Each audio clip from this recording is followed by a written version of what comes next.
ଜରାଜୀର୍ଣ୍ଣ ନେହେରୁ ପାର୍କ ଭିତ୍ତିପ୍ରସ୍ତରରେ ଅଟକିଛି ନବୀକରଣ।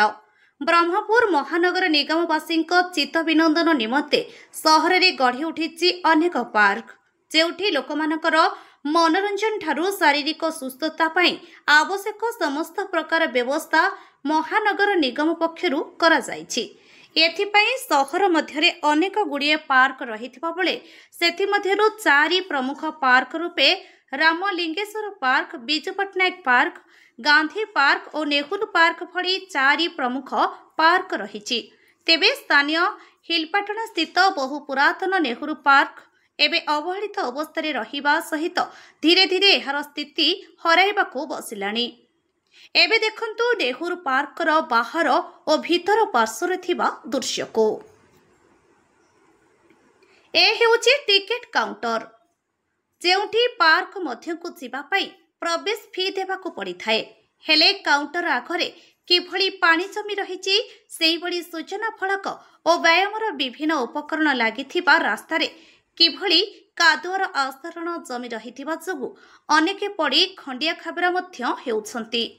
ଚିତ୍ତ ବିନୋଦନ ନିମନ୍ତେ ଆସୁଥିବା ଭିଜିଟରଙ୍କ ବସିବା ନିମନ୍ତେ ରହିଥିବା ଚେୟାର ଗୁଡ଼ିକ କଳଙ୍କି ଖାଇ ବଙ୍କା ହୋଇଯାଇଥିବା ବେଳେ ସିମେଣ୍ଟ ଦ୍ୱାରା ପ୍ରସ୍ତୁତ ଚେୟାର ଗୁଡ଼ିକରୁ ସିମେଣ୍ଟର ଆସ୍ତରଣ ବାହାରି ଯାଇ ଇଟା ଖଣ୍ଡ ସବୁ ଦେଖାଗଲାଣି। ପୁଣି କେଉଁଠି ଚେୟାର ପାର୍ଶ୍ୱରେ ଘାସ ଜଙ୍ଗଲ ସୃଷ୍ଟି ହୋଇ ଜନ୍ତୁଜୁତାଙ୍କ ଭୟ ଲୋକଙ୍କୁ ଘାରିଲାଣି। ସେହିପରି ବ୍ୟାୟାମ ନିମନ୍ତେ ଉଦ୍ଦିଷ୍ଟ ବିଭିନ୍ନ ଯନ୍ତ୍ରପାତି ଗୁଡ଼ିକ ଭଗ୍ନ ଅବସ୍ଥାରେ ଅକାମୀ ହୋଇ ପଡ଼ି ରହିଛି। ବିଶେଷ କରି ପିଲାଙ୍କ ଖେଳକୁଦ ପାଇଁ ରହିଥିବା ଉପକରଣ ଗୁଡ଼ିକ ଭଗ୍ନ ଅବସ୍ଥାରେ ରହିଥିବା ଯୋଗୁଁ ପିଲାଙ୍କ ଖେଳକୁଦ ପାଇଁ ସୁରକ୍ଷିତ ମଣୁନାହାନ୍ତି ଅଭିଭାବକ। କିଛି ବ୍ୟାୟାମ ଉପକରଣ ଭାଙ୍ଗି ଯାଇଥିବା ବେଳେ ସେଗୁଡ଼ିକୁ ମରାମତି କରା ନଯାଇ ଏଣେତେଣେ ଫୋପାଡ଼ି ଦେଇଥିବାର ଦେଖିବାକୁ ମିଳିଛି। ସେହିଭଳି ଏହି ଉଦ୍ୟାନର ସୌନ୍ଦର୍ଯ୍ୟ ବୃଦ୍ଧି କରୁଥିବା ଫାଉଣ୍ଟେନ୍ ମଧ୍ୟ ଅଚଳ ହୋଇ ପଡ଼ି ରହିବା ସହିତ ଏହାର ଭିତରେ ବର୍ଷା ଜଳ ଜମି ରହି ମଶା ବଂଶ ବୃଦ୍ଧି ପାଉଥିବା ଅଭିଯୋଗ ହେଉଛି। ପାର୍କ ମଧ୍ୟରେ ଆଲୋକୀକରଣ ବ୍ୟବସ୍ଥା ଅସଜଡ଼ା ଅବସ୍ଥାରେ ରହିଥିବାରୁ ସନ୍ଧ୍ୟା ପରେ ପରିବେଶ ଅନ୍ଧକାରମୟ ହୋଇ ରହୁଛି। ତେବେ 2022 ମସିହା ସ୍ୱାୟତ୍ତ ଶାସନ ଦିବସ ଅବସରରେ 1 କୋଟି ଟଙ୍କା ବ୍ୟୟରେ ଏହି ପାର୍କର ନବୀକରଣ ନିମନ୍ତେ ଭିତ୍ତିପ୍ରସ୍ତର ସ୍ଥାପନ ହୋଇଥିବା ବେଳେ ଆଜି ଯାଏଁ ତାହା ଆରମ୍ଭ ହୋଇନଥିବାରୁ ସାଧାରଣରେ ତୀବ୍ର ଅସନ୍ତୋଷ ଦେଖାଦେଇଛି। ଅନ୍ୟପକ୍ଷରେ ଉପଯୁକ୍ତ ରକ୍ଷଣାବେକ୍ଷଣ ଅଭାବରୁ ପାର୍କଟି ତର ସୌନ୍ଦର୍ଯ୍ୟ ହରାଇବା ସହ ଜରାଜୀର୍ଣ୍ଣ ଅବସ୍ଥାକୁ ଚାଲି ଆସିବା ଓ ସନ୍ଧ୍ୟା ପରେ ସେଠାରେ ଅସାମାଜିକ କାର୍ଯ୍ୟକଳାପ ବୃଦ୍ଧି ପାଇବା ବୁଦ୍ଧିଜୀବୀଙ୍କ ପାଇଁ ଚିନ୍ତାର ବିଷୟ ପାଲଟିଥିବା ବେଳେ ଯଥାଶୀଘ୍ର ଏସବୁ ସମସ୍ୟାର ସମାଧାନ ଯୁଦ୍ଧକାଳୀନ ଭିତ୍ତିରେ ସମାଧାନ କରିବାକୁ ସାଧାରଣରେ ଦାବି ହୋଇଛି। ବ୍ରହ୍ମପୁରରୁ ଆଦିତ୍ୟ ସାହୁଙ୍କ ରିପୋର୍ଟ, ଆମ ଓଡ଼ିଶା ଖବର। सर आपण परिचय मिट्टू ओली फेमस अवनी कुमार पात्र मो ना कौन कहिबे बर्तमान नेहरू एडी आमे आसिकी 25-30 वर्ष हलानी आमे एक्सरसाइज करछु।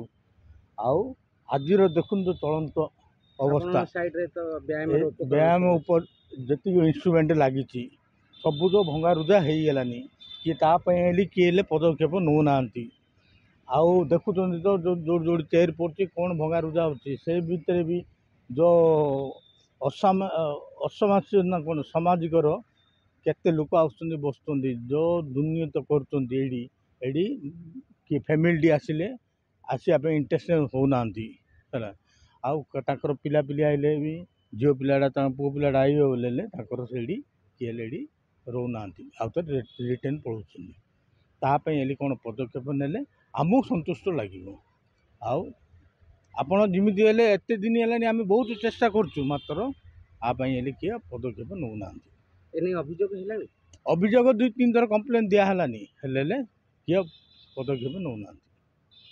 कौन करिए आपण विचार करिवे। मो ना सुनील कुमार विश्वास मोहिलपाटनावासी एई पार्क रे मु बाल्य अवस्था 50 वर्ष तल ए पार्क रे खेली आसी देखी आसी एवं यही पार्कटा 2022 साल आर पुनरुद्धार होती विभिन्न प्रकार होती। 2-3 वर्ष जी टंका खर्च होती सुंदरीकरण करा तार अव्यवस्था जोगु बा रक्षणाबेक्षण ठीक भाव न हवा जोगु आज ये पार्क तली तलंत अवस्था अच्छी। यार कौन प्रकार सुविधा है देखो आप प्रत्येक सीट चेयर बेंच रु आरंभ कर भंगा टू आरंभ कर प्रत्येक व्यायाम कौशल जो जंत्रपाति सब रखी सब भांगी गला तार कारण हूँ रक्षणाबेक्षण ठीक नहीं स्टाफ अव्यवस्था स्टाफ अवहेला एपरी विभिन्न कारण जो विभिन्न प्रकार असामाजिक परिस्थिति भी होगा जाऊँचे रक्षण आगे पुलिस भी रोला पुलिस गोटे कनेस्टेबल दिया सी ये अपेक्षा कर कौन दिगरे कौन विषय यार कौन रक्षणाबेक्षण आरंभ कर सुरक्षा विषय भी म्युनिसिपालिटी एडमिनिस्ट्रेशन यार कौन प्रकार भार नौ ना दुखर विषय।